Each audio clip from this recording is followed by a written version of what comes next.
So Sunday morning, let's get going with the records. Day 5 of the San Francisco journey. I am on Geary Boulevard in San Francisco. Came in from Marin, going to the KUSF record show, meeting George Borden, who's got a channel that is a live stream, and PB Thal Patrick, who I've met before when he was up. I met both of them before. They're coming in from the East Bay. Patrick is up near Sacramento. They're going to be in town for the KUSF Record Fair on the USF, University of San Francisco campus. I just picked up my Pete's Coffee. Now, Pete's is a chain, area-based. I think there's a few in LA, but there's none in Seattle. They started in Berkeley, and they're in my opinion, coffee-wise, for a chain, they're the better version of coffee than Starbucks. Starbucks has some of the reserve things, and if you have to, but the stuff you get every Starbucks isn't as good to my taste. But if I'm going to do a chain, I like the dark and I like the heavier roasted Pete's. It's like an advertisement, isn't it? So this is my first coffee of the morning, and it says, caution, contents may be hot. I think they took a page from that woman that sued McDonald's for getting burned on hot coffee. It's fucking coffee, right? So beautiful. It's 55 degrees at 9:30 in the morning. Sunny day, clear. I am getting comments and I think people are doing it as a little bit of a riff, saying watch out for the dog poop or the human poop on the streets. The place is clean. I mean, yes, there are neighborhoods. The Tenderloin obviously is one. There's a lot of shit that goes on, but I mean, to be honest with you, this city looks the cleanest I've seen it in a long time, seriously. And haven't gotten much traffic. There are the amateur Uber and Lyft drivers. The wedding was great last night. Went to the after party at the Tonga room. I didn't stay really a long time. It's kind of a tiki lounge place. I did shoot footage, but then they were playing music and it got blocked. So I had to delete the tiki lounge footage. Maybe eventually I'll cut the sound and use it somewhere. But I didn't have time last night because I like to get these every morning. Anyway, that's the intro. Too long of an intro, but day 5 in San Francisco Record Fair. I know I always show this, but I'm passing the 2400 Fulton Street Jefferson Airplane Mansion, so I might as well give you a brief look at it. It's right here. There it is. There it is.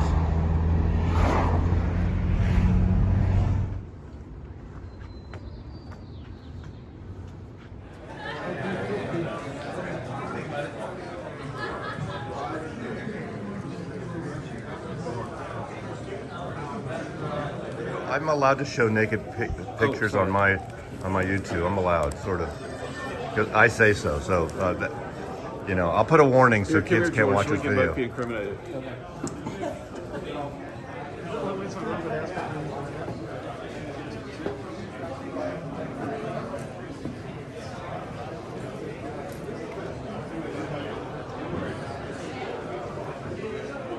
kind of getting back into it. So is this new to you a little bit? Yeah. I collected back in my 20s and 30s. For a while. Wow. Dizzy Gillespie. It's a cool cover.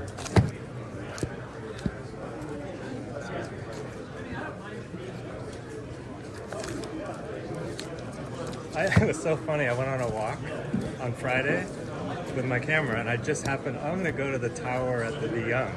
Right? Oh. And then the next day you posted it and you were there at the same time. Yeah, we went to, did you see the Irving Penn show? I didn't go in, no. Oh, God. You're a photographer or you're a fan? You take a lot of pictures, obviously. Oh, Do you know Irving Penn's work? In general, yeah. Go see the show. It's really good. He's my favorite American portrait fashion photographer. He was. Yeah. And it's a really, really good show. Well, if you live here, I don't. Saturdays are free, so Yeah. I'm going to do that next week. Yeah, no, I live in Seattle now. I used to live here. I moved 10 years ago. So. Necropolis Coupe de Ghoul. Well, tell me about it. Tell me about these. John Stevens, spontaneous music ensemble, some free jazz. So you're the free jazz prog. Now, let me ask you this. Is prog as pretentious as it seems to be? Doesn't have to be a negative. No, because nobody really understands how working class the roots of prog really were. Good answer. Good answer. There you go.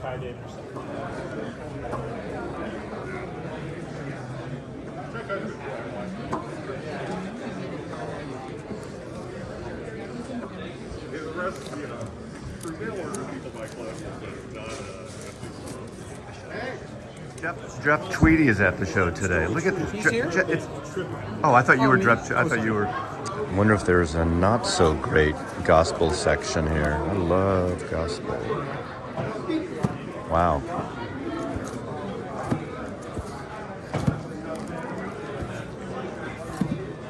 Nice.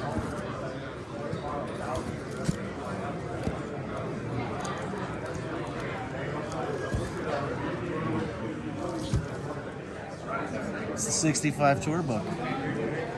You know, it just occurred to me I may have an extra one of those. Too late. Right. No, but I mean that's a good $25. That's fine. That's a good price. Yeah. No, I mean it's it's history. Yeah. And then a pretty minty mono. Oh, that's when Capitol fucked over that band. That's right. Nice. Time and time again. Nice. Do you have a stereo version of that one too? I do. Okay, with the false intro, obviously. Yeah. You know your shit. I sent a copy to Elvira, who had a show on K-Rock, and she played it on K-Rock, and it subsequently got on college radio.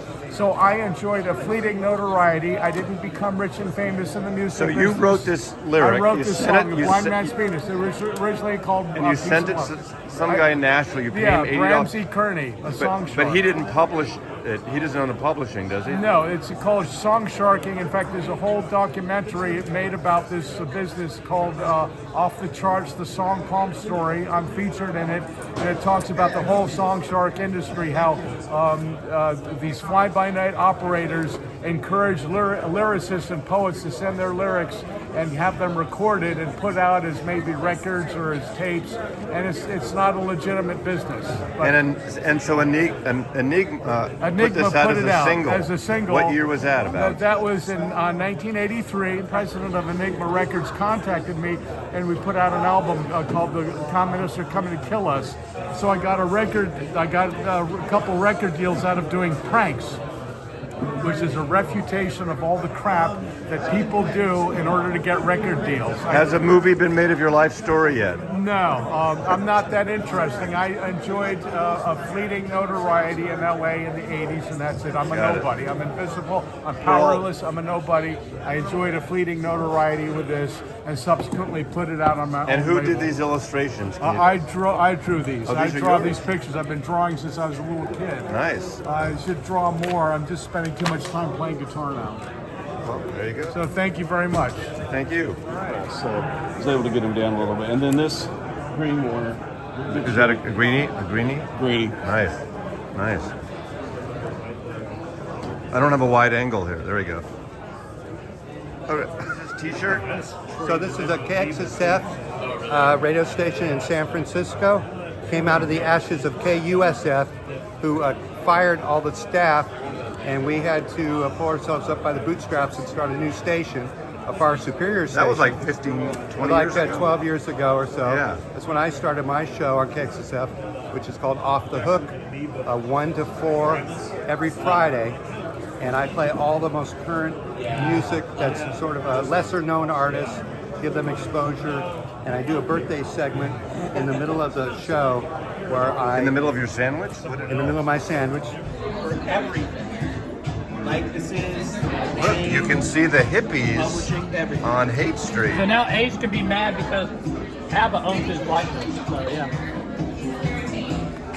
We had a great day of buying records. I like buying records. All right. Yeah, that's what we love. We like buying records. I can take a picture of this.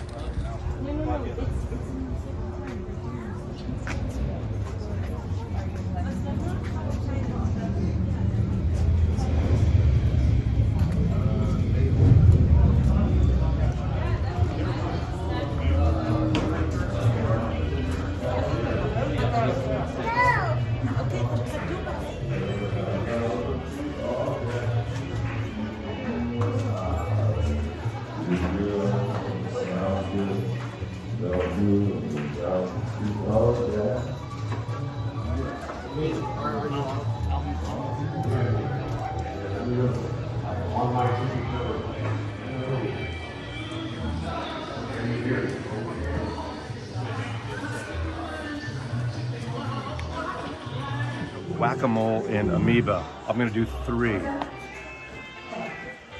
1. Okay, this is BEF music for stowaways. I have no idea what this is. I failed. Okay. Never heard of it. Never heard of it. You haven't heard of it either? Nope.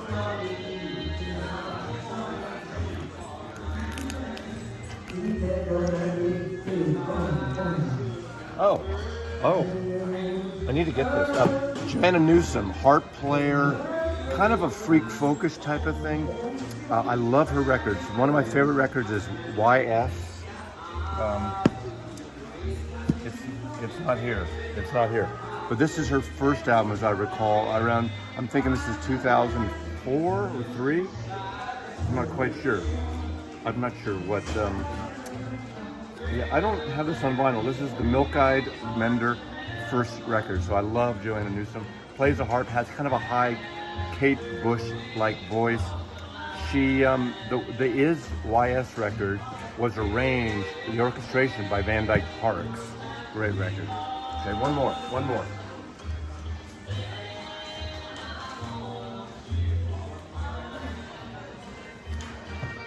Oh.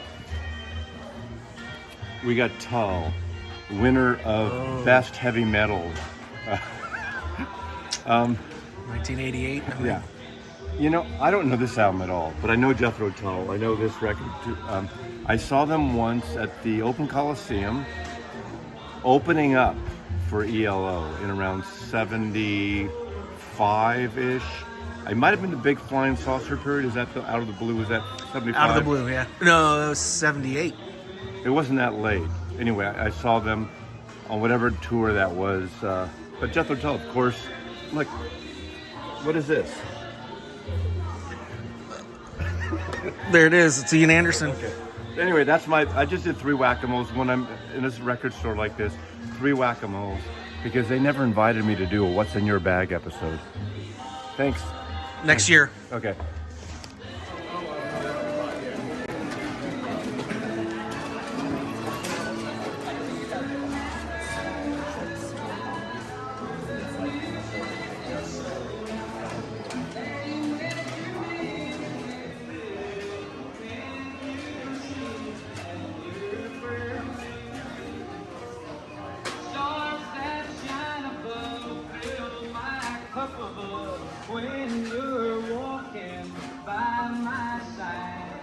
Okay, we're behind another driverless car. These are the Waymos. Okay, let's see if this works. Nobody is in that car. No one is driving that car. There is a passenger. Oh, that's right. There is a passenger. You can take those as taxis. In about 1.5 miles,